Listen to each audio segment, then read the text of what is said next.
নীলফামারীর উত্তরা ইপিজেটে শ্রমিক ছাঁটাই বন্ধ সহ ২৩ দফা দাবিতে ২ দিন ধরে আন্দোলন করছে শ্রমিকরা। সোমবার রাতে হঠাৎ করে কারখানা বন্ধের নোটিশ দেয় কর্তৃপক্ষ। এর প্রতিবাদে মঙ্গলবার সকালে ইপিজেটের মূল ফটকে তালা ঝুলিয়ে দেন শ্রমিকরা। এতে পরিস্থিতি উত্তপ্ত হয়ে ওঠে। শ্রমিকদের অভিযোগ, যথাযথ নোটিশ ছাড়াই কর্মী ছাঁটাই বন্ধ, বেতন বৃদ্ধি সহ ২৩ দফা দাবিতে আন্দোলন করছেন তারা। মঙ্গলবার তাদের উপর আইন শৃঙ্খলা বাহিনী হামলা চালায়।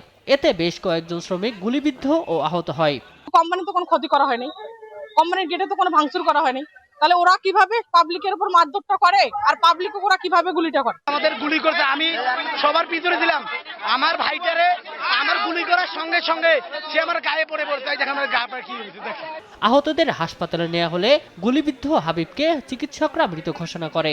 আনুমানিক ৯টার সময় আমাদের এখানে কিছু জরুরি বিভাগ কিছু রোগী আসেন, আনুমানিক ৬ জন, এর মধ্যে একজন মৃত অবস্থায় আমাদের এখানে আসে। এই ঘটনায় এলাকায় চরম উত্তেজনা বিরাজ করছে, তবে পরিস্থিতি নিয়ন্ত্রণে আছে। এখানে কোনো লোক নেই, কোনো মব নেই। এ বিষয়ে প্রশাসনিক পর্যায়ে কার্যক্রম চলছে, চলমান আছে এবং সার্বিক নিরাপত্তা পরিস্থিতি এখন নিরাপত্তা বাহিনীর সম্পূর্ণ নিয়ন্ত্রণে রয়েছে। ঘটনার পুনরাবৃত্তি এড়াতে ইপিজেড ও আশপাশের এলাকায় বিজিবি সহ আইন শৃঙ্খলা বাহিনীর অতিরিক্ত সদস্য মোতায়েন করা হয়েছে। শামীম হোসেন, নিউজ ডেস্ক, দেশ টিভি।